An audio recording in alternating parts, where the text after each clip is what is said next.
El púlpito del tabernáculo metropolitano. El servicio aceptable. No. 1639. Un sermón predicado la mañana del domingo 15 de enero, 1882. Por Charles Adolphe Spurgeon. En el tabernáculo metropolitano, Newington, Londres. Por lo cual, puesto que recibimos un reino que es inconmovible, demostremos gratitud, mediante la cual ofrezcamos a Dios un servicio aceptable con temor y reverencia, porque nuestro Dios es fuego consumidor. Hebreos 12, 28, 29. Sermones. Como congregación, ustedes han estado empeñándose últimamente en el servicio de Dios, esforzándose por proveer un hogar para niños huérfanos. Yo me he quedado asombrado y estoy feliz por la liberalidad que ha sido manifestada por todo tipo de personas en esta buena y misericordiosa obra. Me sentí algunas veces como aquel rey de tiempos antiguos que dijo: ¿Quién soy yo, y quién es mi pueblo, para que pudiésemos ofrecer voluntariamente cosas semejantes? Estoy seguro de que se han ganado con creces todos los encomios que sus semejantes cristianos puedan brindarles, pues la obra ha sido hecha tan bien y con tanta entrega, que todos nos podemos regocijar a una. Pero ahora que todo eso ha terminado, surgen en mi mente solícitos pensamientos. Es solo una pequeñez que ustedes y yo seamos aceptados entre nosotros mismos. El asunto de importancia es que seamos aceptados por el Señor. Yo, que solo estoy a la puerta de la casa de mi Dios, no solamente apruebo, sino alabo con prodigalidad a mis compañeros siervos. Pero, ¿qué importa eso? El punto importantísimo es que el propio Rey diga: bien, buen siervo y fiel. Nosotros no vemos sino los puros aspectos externos de las cosas, pero el grandioso Padre de los Espíritus escudriña la mente y prueba el corazón de los hijos de los hombres, y juzga de conformidad a una norma más excelsa. Por eso, he mirado este texto y lo he considerado con santa ansiedad, esperando que el Espíritu Santo induzca a cada uno de los que se hubieren involucrado en nuestra obra de benevolencia a que se examine a sí mismo, y juzgue su parte en esta obra de amor, para que enmiende cualquier falta que pudiera impedir que su trabajo sea un sacrificio de olor grato para el Altísimo. ¿De qué serviría que trajéramos nuestro sacrificio, pero que el Señor no lo mirara con agrado? Esto sería una repetición de la triste historia de Caín, de quien está escrito: pero no miró con agrado a Caín y a la ofrenda suya. Entonces, en verdad, nuestro semblante decaería, pero confío que sería más por arrepentimiento que por rebelión. Si no fuese aceptado por el Señor, lloraríamos amargamente, y le pediríamos que la ofrenda por el pecado que yace a la puerta esté disponible para nosotros. Lo más importante es que nuestra labor sea aceptable a Dios, y sobre ese tema voy a hablar esta mañana, según me capacite el Espíritu de Dios. Muchas cosas son absolutamente necesarias para la aceptación de cualquier servicio rendido a Dios. De estas cosas, algunas no están descritas en el texto, pero son tan importantes que voy a comenzar por mencionarlas. La primera es que la propia persona que intente servir a Dios debe ser acepta. El oferente ha de ser acepto él mismo en el amado, pues, si no lo es, su ofrenda se verá manchada por su condición y será inaceptable inevitablemente. La inmundicia de la persona contamina su sacrificio. Quien tiene un corazón impenitente, una voluntad que no ha sido renovada, una mente desobediente, una vida impía, podría cumplir con actos externos de devoción, pero el Señor les dice a los tales: ¿Quién demanda esto de vuestras manos, cuando venís a presentaros delante de mí para hollar mis atrios? No me traigáis más vana ofrenda. El propio corazón ha de ser entregado a Dios, pues la ofrenda que proviene de un adorador pusilánime es una mera pretensión de homenaje al Altísimo. Vigilen muy bien eso, mis queridos lectores. Dios dice: dame, hijo mío, tu corazón. Da todo lo que quieras después, pero el corazón debe ir al frente. Esto es esencial. Que un traidor involucrado en una rebelión real presente un tributo al rey, constituye una burla. Él debe someterse primero a su príncipe, y luego puede presentarse con su muestra de lealtad. El siguiente elemento esencial es que, una vez que el acto sea llevado a cabo por una persona acepta, debe ser claramente realizado como para Dios. Nuestro texto habla de servir a Dios. Hay mucho se hace que en sí mismo es externamente encomiable, pero no es aceptable para Dios, porque no es hecho para Él, ni con una mira para su gloria. A algunos, como los fariseos de antaño, dan limosna motivados por la ostentación, Tocan la trompeta delante de ellos para poder recibir la alabanza de los hombres. De cierto os digo que ya tienen su recompensa. Algunos son muy dinámicos en la santa obra movidos por la emulación, para poder sobrepasar a otros y poder recibir crédito por una habilidad y bondad que son superiores. Como Jehú claman: ven conmigo, y verás mi celo por Jehová. Ahora, en tanto que busquen en esto su propia honra y no la gloria de Dios, no pueden ser aceptados por él. Son mucho mejor las dos blancas echadas en el arca sin que nadie observe excepto el grandioso Maestro, que toda la riqueza que pudiéramos ofrecer si presentáramos la ofrenda con un doble propósito. Si queremos servir a Dios, debemos olvidar el lío. Tiene que existir el deseo específico de obedecer y honrar al Señor, y no debemos actuar como para agradar a los hombres, o trabajar como para nuestra propia exaltación. De otra manera el Señor aborrecerá nuestra ofrenda. Y hemos de cuidar que todo esto sea hecho con fe en Cristo Jesús, pues es una ley de observancia universal en el reino de los cielos que, sin fe es imposible agradar a Dios. Si entregase mi cuerpo para ser quemado, no tengo amor, dice Pablo, de nada me sirve. Y lo mismo puede decirse en relación a la fe. El que no cree en Dios pero pretende ser religioso, es manifiestamente ya sea un engañador o un engañado. Así como el incrédulo ya es condenado, su servicio solo puede ser el de un condenado, y, ¿cómo podría agradar al Señor? Debemos llevar nuestra ofrenda a Jesús, nuestro grandioso sumo sacerdote, y Él debe presentarla por nosotros, pues solo por medio de Jesucristo puede ser aceptable a Dios. Habiendo mencionado estas cosas, ahora me limito al propio texto, que contiene un mundo de solemnes pensamientos que escudriñan el corazón, con relación al servicio aceptable de Dios.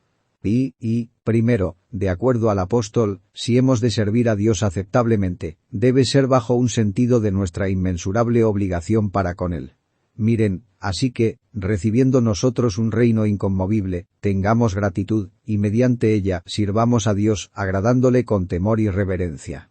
Vean, hermanos, que cualquiera que fuera el servicio que rindamos a Dios, hemos de comenzar por ser receptores. Nuestro primer trato con el Altísimo no ha de ser que le traigamos algo a Él, sino que aceptemos todo de Él.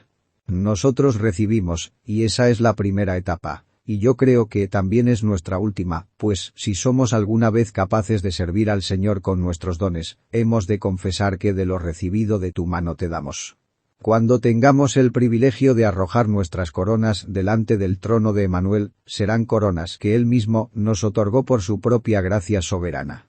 Cada himno que se eleva de los santos perfeccionados no es sino un eco del amor todopoderoso.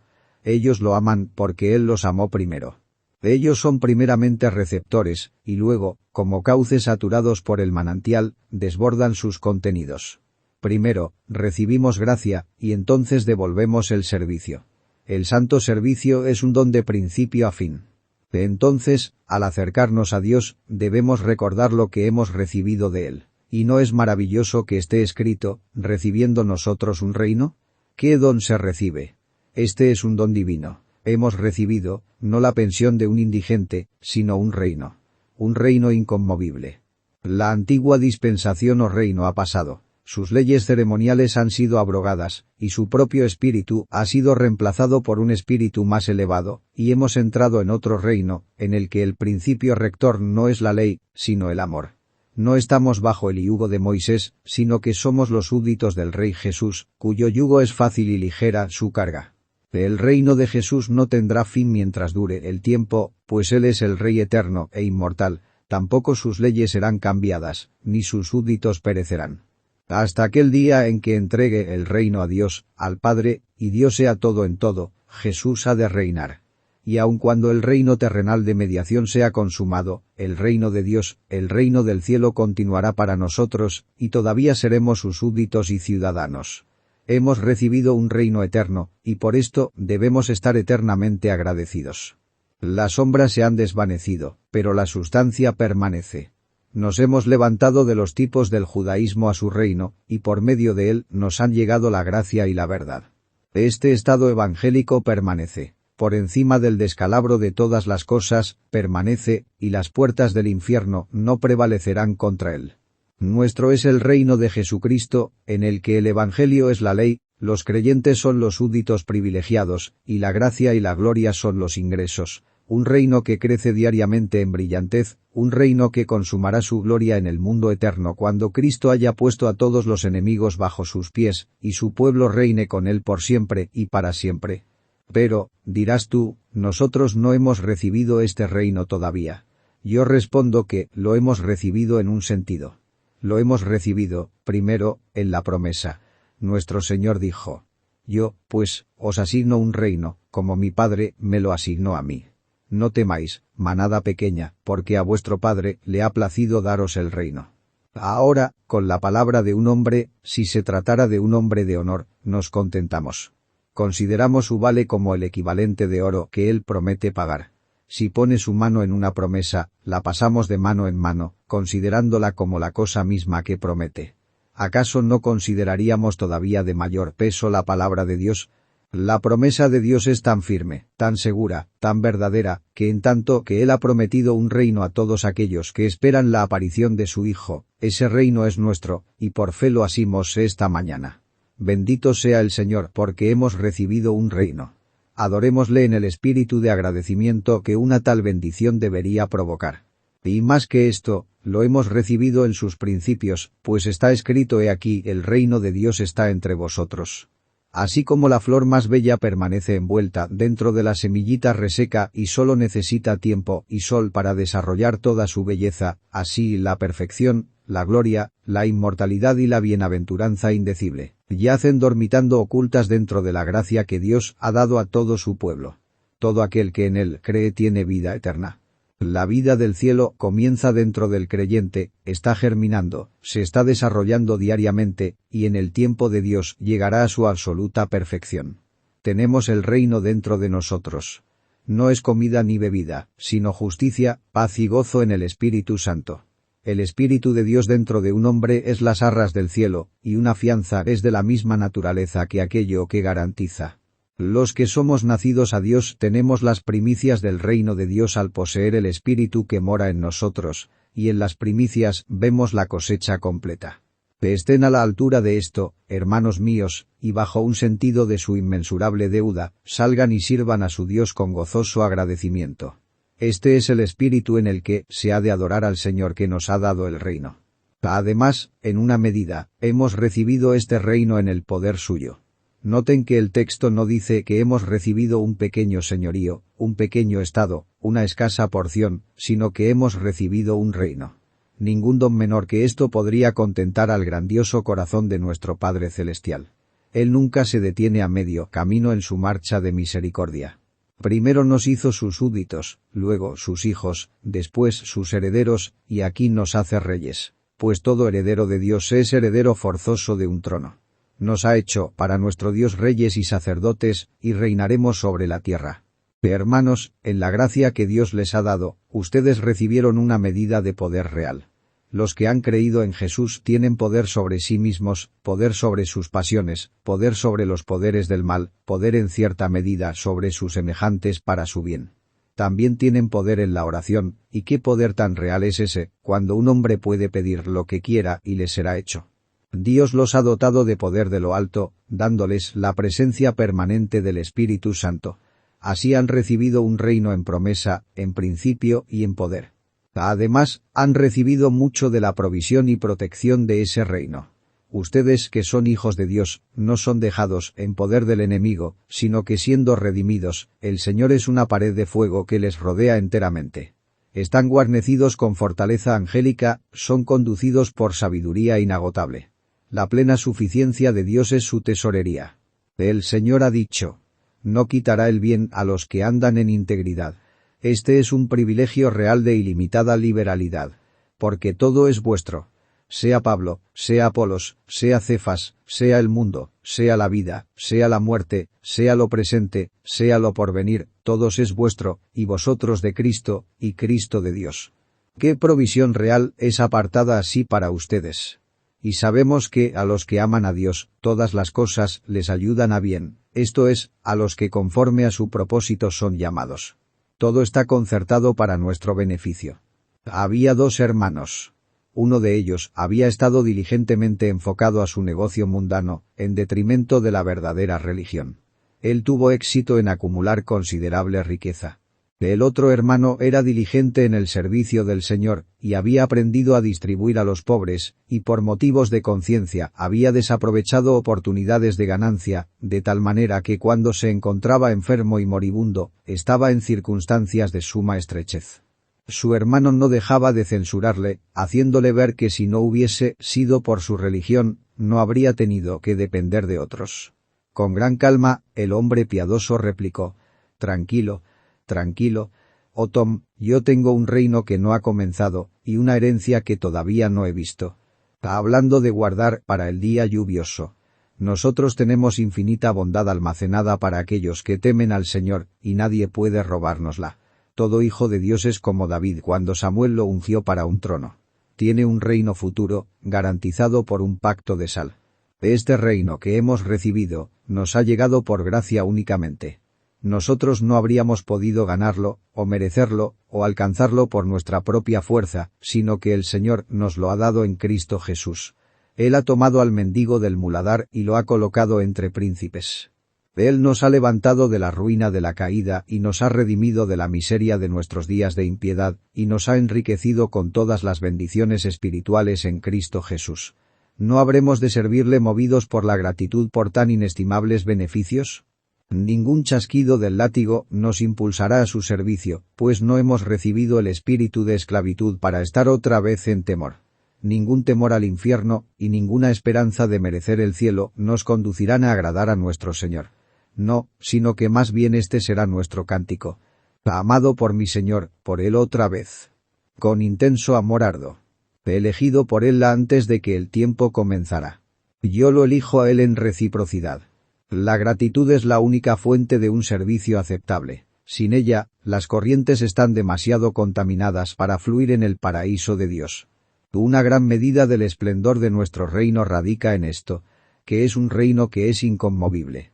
Otros reinos son aniquilados tarde o temprano. Ustedes y yo, que estamos en la mitad de nuestras vidas, podemos recordar reinos que han sido derribados por el viento, o se han venido abajo al golpe de espada de un hombre valiente. Imperios que han rivalizado en fortaleza aparente con el de César, han sido barridos como telarañas. Como casas construidas con naipes, así han caído las dinastías para no levantarse jamás. Hubo un año en el que nuestro gran caricaturista dibujó a reyes y a príncipes en alta mar subidos en pequeñas barquillas, sacudidos de un lado a otro por las olas salvajes de la revolución. Tan frágil era su posesión del poder en aquel momento. E incluso ahora, se los garantizo, el último oficio que yo elegiría sería el de emperador en cualquier país. Un hombre muy bien podría preferir tomar el puesto de un común barrendero de las calles, antes que elegir ser un rey, o incluso un presidente. En cuanto al imperio de Rusia, ¿quién podría aspirar a sus honores mortales? Si quienes merecerían el castigo más severo imaginable por horribles crímenes fueren forzados a ser autócratas, sería un castigo demasiado pesado para ellos. ¿Cuál no será la tensión sobre la mente, el constante miedo, y el terrible desasosiego de un hombre que tiene él solo el control de millones, y tiene mortales enemigos siguiéndole la pista? Gloria a Dios, porque nuestro reino no puede ser conmovido. Ni siquiera la dinamita puede tocar nuestro dominio. Ningún poder del mundo, ni ningún poder del infierno, podrían hacer vacilar al reino que el Señor ha dado a los santos.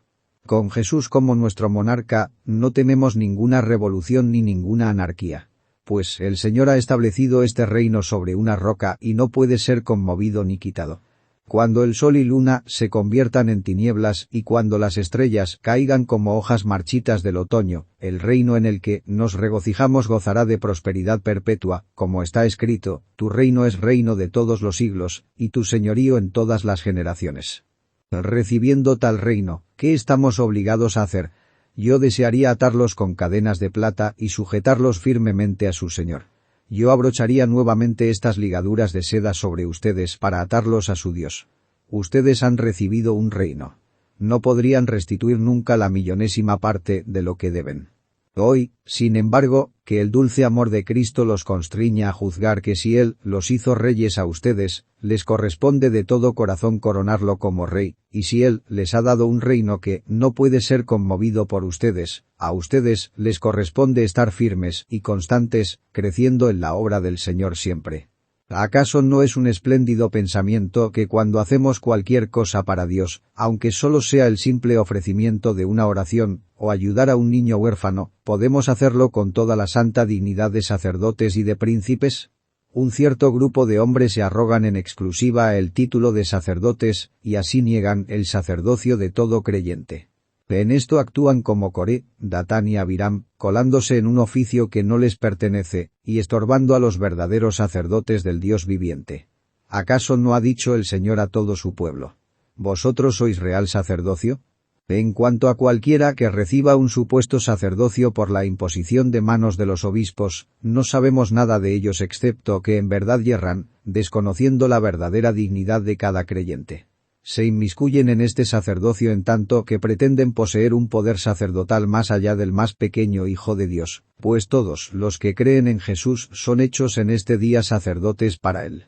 Con qué sagrada regularidad y santo cuidado hemos de servir a Dios, porque no le servimos como personas comunes, si en verdad estamos en Cristo, sino que le adoramos como sacerdotes y reyes.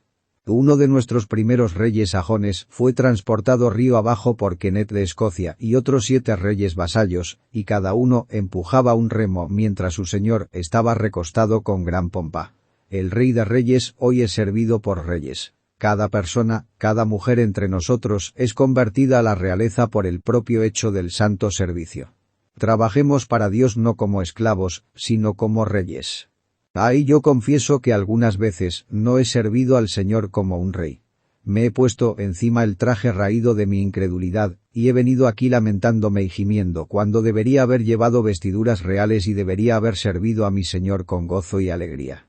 Algunos de los propios santos de Dios olvidan lo que son, y acuden a su servicio como si se tratase de un trabajo pesado y de una penosa faena, trabajando como si fuesen galeotes, y no se gozan como príncipes que sirven a un gran rey.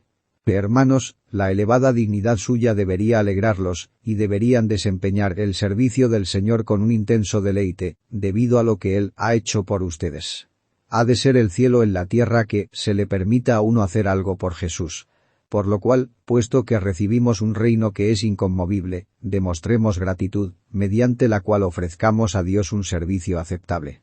Segundo, hay mucho material sobre el cual podemos reflexionar en la primera cláusula, pero ahora debo proceder a mi segundo punto. Un servicio aceptable ha de ser prestado a Dios en el poder de la gracia divina. ¿Qué dice el apóstol? Demostremos gratitud, mediante la cual ofrezcamos a Dios un servicio aceptable. Observen, entonces, que el servicio aceptable a Dios no es ofrecido en el poder de la naturaleza, ni siquiera de la naturaleza en su mejor manifestación, cuando la llamamos naturaleza buena y filantropía. En el servicio de Dios todo debe ser el fruto de la gracia. Ustedes han de servir al Señor, no en la fortaleza de su propio ingenio, o experiencia, o talento, sino en la energía de la nueva vida que Dios les ha dado, y en el poder de la gracia que les es otorgada continuamente, cada momento, conforme la busquen del Señor. Demostremos gratitud, dice el apóstol. Yo sé que algunas veces ustedes dicen, y dicen en verdad, «Qué pobre criatura soy, ¿cómo puedo servir a Dios? No tengo este ni aquel don». Precisamente se trata de eso, que no trates de servirle en el poder de un don. Pide gracia, y entonces adórale en el poder de la gracia. Es maravilloso cómo la gracia puede hacer uso de dones muy enclenques, y volverlos muy productivos. Es la gran gracia la que honra grandemente a Dios, y la gran gracia ha de recibirse siempre por el más pequeño entre nosotros. Tal vez no seas nunca un orador, pero puedes recibir grande gracia. Tal vez no seas nunca un organizador ni tomes la delantera entre tus compañeros cristianos, pero puedes tener mucha gracia. Tal vez no alcances nunca una vasta fortuna que te permita distribuir liberalmente de tu riqueza a los pobres, pero puedes tener grande gracia. Por tanto, hemos de tener gracia para que podamos servir a Dios aceptablemente. Me gustaría tomar estas palabras fuera de su texto y colgarlas como nuestro lema como iglesia. Demostremos gratitud. Nuestra oración ha de ser esta: aparte de cualquier otra cosa que no tengamos, Señor, concédenos gracia. Si este o aquel instrumento de utilidad nos es negado, hemos de tener gracia, gracia en nuestros corazones, gracia en nuestra conversación, gracia en nuestras vidas, gracia en todo momento. Un verdadero cristiano ha de ser como Aarón, que tenía el santo óleo no únicamente sobre su cabeza, sino también sobre el borde de sus vestiduras. Incluso en nuestras pequeñas cosas, en nuestra vida en la cocina, en nuestra vida en la sala de la casa, algo del buen óleo ha de estar sobre nosotros. Nuestra necesidad es gracia abundante. Ahora, queridos amigos, ¿han estado tratando de servir a Dios en el poder de la gracia o en el poder de la naturaleza? Revisen muy bien eso. Dios únicamente acepta la gracia. ¿Puede aceptar el trabajo de ustedes?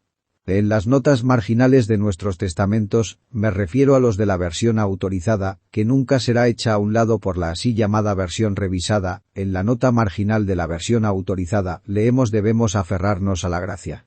Ese es otro lema que quisiera dar a esta iglesia: mantengamos firme en la gracia. Encontrar la gracia es un acto. Mantenerla firme es hacer el acto perpetuo y el estado continuo. Mantengamos firme la gracia.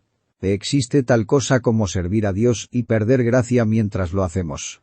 Se pueden volver como Marta, preocupados acerca de su servicio, y podrían estar molestos con María porque no trabaja como lo hacen ustedes, sino que preserva su comunión celestial. Es fácil tener tanto que hacer por Jesús que lo pierdas en medio de tus cuidados. Es posible estar ocupado aquí y allá, y perder la esencia del servicio por no aferrarse a la gracia. O sumergir nuestro pie en óleo, de tal forma que cada paso contenga unción, y en cada movimiento nos aferremos a la gracia. Ahora pueden mirar la nueva versión, si quieren, y en el margen encontrarán otra lectura que es permisible, aunque no contiene gran certeza. Allí leemos: tengamos gratitud. Esa grandiosa palabra charis o gracia puede ser traducida gratitud, y es en un espíritu de gratitud que debemos servir a Dios. Ustedes han recibido un reino, por tanto sirvan a Dios en el espíritu de gratitud. Hagan todo porque sienten que han de hacerlo, puesto que una infinita cantidad de amor ha sido prodigada en ustedes. Nadie le sugirió a la santa mujer en los evangelios que quebrara el vaso de alabastro y lo derramara sobre la cabeza de Jesús. Fue idea suya y fue un acto suyo. Incluso nadie la alentó a hacerlo. Algunos incluso la miraban con desdén cuando ella vertía el precioso perfume, pero ella lo hizo todo por Jesús. Ella amó mucho, porque mucho le había sido perdonado. Este es el verdadero espíritu de servicio. Dios, manténnos siempre llenos de él. Que tengamos gracia. Aferrémonos a la gracia. Y en el poder de estas tres frases seremos ayudados a ofrecer a Dios un servicio aceptable con temor y reverencia. Tercero. Pero ahora, en tercer lugar, hemos de avanzar otro paso. Para servir a Dios aceptablemente debemos hacerlo con reverencia. Estas dos palabras en el texto están muy mezcladas en las diversas lecturas, y es casi imposible dividir con precisión el sentido entre ellas. Pero, sin embargo, pienso que daré el sentido pleno si no le asigno una debida proporción de significado a cada palabra por separado. El servicio o la adoración aceptables a Dios deben hacerse con reverencia. La palabra, de acuerdo al obispo Hawkins, quiere decir una santa modestia. Los ángeles velan sus rostros con sus alas cuando adoran al Altísimo, y nosotros debemos velar nuestros rostros con humildad. Los ángeles sienten su propia pequeñez cuando están delante de la presencia del formidable Ser Supremo. Ustedes y yo, que somos mucho menos que los ángeles, y que hemos pecado, deberíamos estar cubiertos de rubor cuando venimos delante de Dios. Nuestro corazón debería estar lleno de asombro porque somos llamados a este excelso privilegio, aunque seamos tan indignos de él. Cada uno de nosotros ha de sentir: el Señor me ha hecho rey. Pero qué maravilla es que este acto sea obrado en mí. Oh, que yo haya sido llamado jamás a un estado tan noble como este. Si alguna pobre muchacha fuese llamada súbitamente a alejarse de la cubeta de leche y a ser alzada de la pobreza y de la dura servidumbre para ser la esposa de un príncipe, el simple pensamiento de ello le provocaría rubor en sus mejillas. Podría ser, diría, y puedo imaginar que cuando fuese llevada a la corte, habría en ella una timidez y un apocamiento visibles. Una modestia santa así debería estar presente en nosotros siempre que estamos delante del Señor para ministrarle. ¿Acaso no está escrito, para que te acuerdes y te avergüences, y nunca más abras la boca? Nos sonrojamos por ser tan altamente favorecidos, no por causa de un temor servil de Dios, sino como producto de un sobrecogedor sentido de su amor indecible. Esta reverencia, esta modestia, deberían sobrevenirnos cuando recordamos lo que éramos. Cuando se ponen de pie en una reunión de oración y oran, queridos amigos, algunos de ustedes no pueden impedir recordar el tiempo cuando podían jurar o cantar una canción cuestionable. Ustedes son aceptados entre los hermanos y honrados por ellos, pero hubo un tiempo cuando se juntaban con muy diferente compañía. ¿Acaso no se sonrojan cuando piensan en ello? Y no solamente pueden pensar en lo que eran, sino en lo que son, porque incluso ahora, aunque Dios los favorece permitiéndoles que le sirvan, ustedes saben qué mal se esconde en ustedes. Un verdadero infierno de corrupción radica en el interior del mejor de los santos, y si la gracia de Dios no lo restringiera, pronto sería encontrado entre los peores pecadores. Además, la vergüenza debería ser generada no solamente por el pensamiento de lo que podrían ser, sino por el espectáculo de su mismo servicio. Tal vez sus semejantes estén diciendo: eso está bien hecho, pero ustedes regresarán a casa y lamentarán internamente, diciendo: ¿a ellos no conocen mis faltas? Pocos saben acerca de los viles motivos que aparecieron inesperadamente cuando yo estaba tratando de glorificar a mi Dios. Ese fue un sermón muy bueno, le dijo alguien al señor Bunyan. El buen hombre respondió: llegaste tarde, el diablo me dijo eso antes de abandonar el púlpito. El archienemigo sugiere pronto a los siervos de Dios alguna noción altiva, y entonces son tentados a apropiarse el honor que pertenece únicamente a Dios. Ah, cuán necio soy, pues aun cuando busco ser el más pequeño a los pies de mi Señor, me descubro satisfecho con mi humildad. Con demasiada frecuencia más bien remedamos a la humildad en lugar de alcanzarla realmente. Además, debería sonrojarnos siempre cuando pensamos en la dignidad del servicio al que somos llamados. Pues, ¿qué somos nosotros y qué es la casa de nuestro Padre, para que el Señor nos haya traído a esto? Siervos de Dios. Ustedes, caballeros de la nobilísima orden de la jarretera, ustedes príncipes de sangre real, ¿qué son todos sus honores terrenales, cuando son comparados con la santa dignidad de siervos del Altísimo? Oh, que en el espíritu de humilde gratitud sirvamos siempre al 3 veces santo. Cuarto, la otra expresión es con temor, y esto sugiere que hemos de servir a Dios en el espíritu de una santa alegría. ¿Qué tipo de temor es este? Observen que el temor contiene un tormento que el amor perfecto echa fuera, pero no así este temor piadoso, que es muy consistente con nuestro gozo al recibir un reino. Entre más tengamos de este temor piadoso, será mejor para nosotros. Debemos tener temor de ofender al Señor aun cuando lo estamos sirviendo, temor de que el sacrificio no esté manchado, y por tanto, que sea rechazado en el altar, temor de que haya algo en nuestro espíritu y carácter que contriste al Señor. Él es un Dios celoso y ha de ser servido con santa diligencia. Oh, que tengamos más cuidado. Yo no sé cómo sienten mis hermanos que afirman ser perfectos, pero yo estoy obligado a confesar que queriendo yo hacer el bien el mal está en mí, y que aunque quiero servir a Dios como un serafín sin ningún pensamiento descarriado, y sin ningún deseo egoísta, sin embargo, de ninguna manera alcanzo este logro. Prosigo a la meta, y espero alcanzarla, pero en el momento presente está lejos de mí. Oh, hermanos y hermanas, debemos tener en nosotros mucho temor piadoso, porque con suma facilidad podemos ofender al Señor cuando creemos que estamos agradándole. Tengan cuidado del arrojo presuntuoso delante de Dios. No hemos de ser precipitados en nuestro lenguaje, y mucho menos rudos y burdos. Yo sé que algunos modos de adoración que ofenden a mi gusto podrían ser, sin embargo, aceptables para Dios, porque Él ve a través de la áspera cáscara y juzga de acuerdo a la dulce semilla carnosa. Sin embargo, me temo que un servicio descuidado, jactancioso y ruidoso debe ofender al Señor, pues es tan disímil del servicio que fue ofrecido por su gentil, tierno y bien amado Hijo. Si Cristo es el modelo que pone ante nosotros, muchos están muy lejos de la meta. De cualquier manera, no adoptemos nunca protervamente un amaneramiento extravagante y ruidoso, pues, aunque seamos los hijos del Señor, y estemos muy cerca de Él, Él está en el cielo y nosotros estamos en la tierra. Él es el 3 veces santo, y nosotros somos pecadores. El salmista dice: servid a Jehová con temor, y alegraos con temblor. Hay otra forma de temor piadoso que viene a veces a cada cristiano genuino. El temor que, después de todo, no esté sirviendo a Dios en absoluto. Que, si yo he predicado a otros y después de todo esté predicando porque es mi vocación. Que, si están enseñando en la escuela dominical, y lo estén haciendo solo porque es una costumbre que la gente que profesa como ustedes tenga que hacer alguna obra. Mis queridos hermanos, no me corresponde a mí dudar de ustedes, y no dudo de ustedes ni la mitad de lo que dudo de mí mismo, pero es necesario que nos cuestionemos en lo referente a si somos en verdad los siervos de Dios, o si más bien estamos viviendo para nosotros.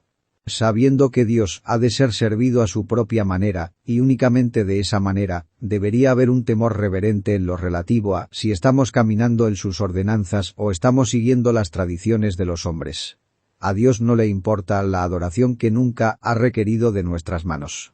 Si un hombre inventa una ceremonia, podría considerarla útil e instructiva, pero no tiene el derecho de practicarla si Dios no la ha establecido. Si cualquiera de ustedes está practicando ritos y ceremonias que no van acordes con la palabra de Dios, le exhorto a que cese tal adoración arbitraria, pues el espíritu que lo conduce a practicar estas cosas es el espíritu de Roma y del anticristo. Si Dios no lo ha mandado, Dios no puede aceptarlo. No solamente hemos de adorar únicamente al verdadero Dios, que es la ley del primer mandamiento, sino que hemos de adorar al verdadero Dios de la manera que Él establece, que es el espíritu del segundo mandamiento. El segundo mandamiento, al tiempo que prohíbe toda adoración de Dios a través de imágenes, en su espíritu también prohíbe toda adoración de Dios de cualquier otra manera que Él no haya prescrito. Por tanto, cuando estés delante del Señor, hazte la pregunta: ¿requirió Él este servicio de mí? ¿Es esta la manera en la que Él quiere ser adorado? Pues, si no, no es nada mejor que idolatría, y no puede ser aceptado por el Dios viviente. Oh, qué temor y temblor, qué temor solemne, qué cuidado sagrado deben dominar al hombre que se acerca para servir y adorar al Señor nuestro Dios. Ahora, por último, hay otra cosa que debe recordarse en los servicios aceptables. Hemos de cultivar un profundo sentido de la santidad divina y de la ira de Dios en contra del pecado. Dios es fuego consumidor. Observen, entonces, partiendo de esta frase sumamente solemne, que el Dios del Antiguo Testamento es el Dios del Nuevo Testamento. Lean Deuteronomio 4, en el versículo 24, y allí encontrarán estas palabras. Porque Jehová tu Dios es fuego consumidor, Dios celoso. Las mismas palabras describen al Dios del Nuevo Testamento. Yo sé que la celebrada sabiduría de la época nos dice que hemos hecho un gran avance sobre la revelación del Antiguo Testamento. No es así. Podemos entender el libro un poco mejor, pero la revelación es la misma. Dios tiene el mismo carácter como en los días de Moisés, y de David, y de los profetas. El Señor Dios que ha de ser servido por nosotros, incluso como nuestro Dios del pacto, es un fuego consumidor. En amor Él es severamente santo, rígidamente justo. Oímos que hay gente que dice: Dios, fuera de Cristo, es un fuego consumidor, pero esa es una infundada alteración del texto. El texto es nuestro Dios, esto es, Dios en Cristo, es un fuego consumidor. Nuestro Dios quiere decir Dios en el pacto con nosotros, quiere decir que nuestro Padre Dios, nuestro Dios con quien estamos reconciliados, Él, nuestro Dios, es todavía un fuego consumidor. Una gran proporción de cristianos nominales no cree en este Dios. Ellos profesan reverenciar a un Dios misericordioso, pero en el momento en que predica su justicia, se indignan. El Dios que es un fuego consumidor no es aceptado por este altivo siglo XIX. Yo declaro muy solemnemente en este día mi fe en el Dios de los hebreos, que no pasará por alto de ninguna manera al culpable. El Dios de Abraham, y de Isaac, y de Jacob es el único Dios, y yo declaro en este día que Él es mi Dios. Jehová es el Santo de Israel, el Dios de toda la tierra será llamado Él. El que hirió a Faraón junto al Mar Rojo, el que destruyó a muchas naciones, y mató a reyes poderosos, es mi Dios, y yo creo en Él como el Dios y Padre de nuestro Señor y Salvador Jesucristo. Yo no conozco a ningún Dios excepto al Dios de Abraham. Jehová, el yo soy. Bajo el Nuevo Testamento Dios no es un ápice menos severo que bajo el Antiguo, y bajo el pacto de gracia, el Señor no es una partícula menos justo que bajo la ley. Somos salvados de tal manera por la misericordia que ningún pecado se queda sin castigo. La ley es tan honrada bajo el Evangelio como bajo la ley. La sustitución de Jesús manifiesta tanto la ira de Dios contra el pecado como lo harían las propias llamas del infierno. El Señor es misericordioso, infinitamente misericordioso, y el pecado no vivirá delante de Él. Si la ofrenda de ustedes y la mía es mala, será una abominación para él. Él es de ojos tan puros que no pueden contemplar la iniquidad. Si nuestra adoración y servicio son mezclados con hipocresía y orgullo, él no los tolerará. Ustedes se quedarán más bien sorprendidos cuando diga que esta terrible frase es mi esperanza. Es un gozo para mí que nuestro Dios sea un fuego consumidor. Contemplen 2 altares sobre el Carmelo. Los profetas de Baal han colocado a su víctima sobre uno de ellos. Los ven mientras andan saltando alrededor del altar, e incluso brincan sobre él. Los oyen cuando claman a grandes voces y se sajan con cuchillos y con lancetas. Baal, respóndenos. Baal, respóndenos. Allí se encuentra el sacrificio. No hay evidencias de que Baal los esté oyendo, pues su Dios no es un fuego consumidor. Ahora viene Elías. Derramad el agua, dice, sobre el holocausto. Hacedlo otra vez, hacedlo la tercera vez. Y ellos traen del mar grandes cántaros, y derraman el agua sobre todo hasta que la zanja se llena de agua. Y ahora el profeta eleva su oración al cielo. Entonces cae el fuego. Es el sacrificio de Dios, y Dios lo acepta. Él es un fuego consumidor, y la señal de su presencia es tan manifiesta que la gente clama. Jehová es el Dios, Jehová es el Dios. Vuelvan ahora sus ojos al templo de Salomón, suntuosamente recubierto con oro y piedras preciosas. El rey suplica al Señor de toda la tierra que acepte el santuario. He aquí, los sacerdotes están presentes vestidos de lino fino, y el sacrificio espera sobre el altar. Si no desciende fuego, no hay aceptación. Pero leemos que descendió fuego de los cielos, y consumió el holocausto y las víctimas, y la gloria de Jehová llenó la casa. Si yo soy un hombre verdadero y sincero, y creo en Jesús, y he traído mi humilde sacrificio con temor y reverencia delante de Dios, entonces será aceptado, pues Él es fuego consumidor, y mi sacrificio será consumido, y subirá hasta Él. Podría ser que algunos de ustedes que han estado trabajando esta semana piensen en su interior.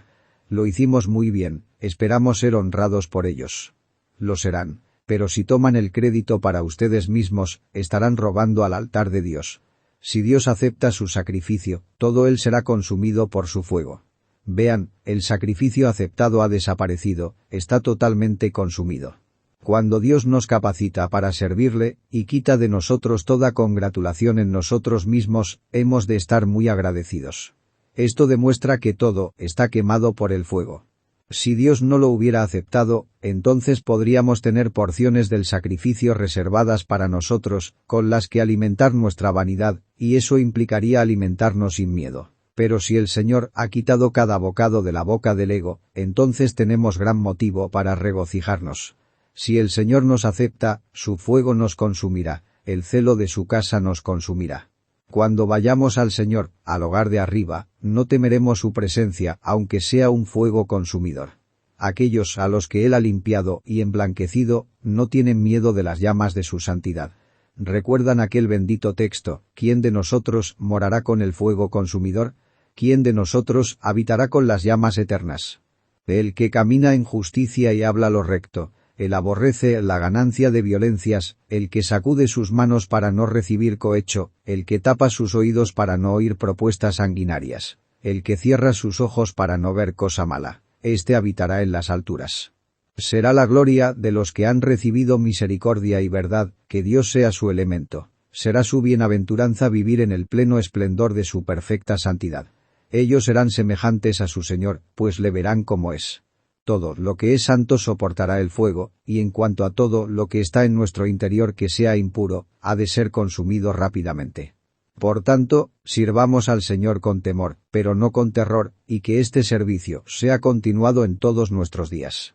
Traigamos los sacrificios de la semana pasada, con arrepentimiento por cada falta, suplicando humildemente que por su gracia los acepte, y deseando sinceramente que todo lo que hemos hecho redunde para su gloria por medio de Jesucristo su Hijo, a quien sea el honor, por los siglos de los siglos. Amén. Porción de la Escritura leída antes del sermón. Hebreos 12. Nota del traductor. 1. El señor Spurgeon expresa. Knights of the Garter. Caballeros de la nobilísima orden de la jarretera. Era una orden militar, creada por el rey Eduardo III de Inglaterra, con el propósito de enfocar esfuerzos para la conquista de la Tierra Santa.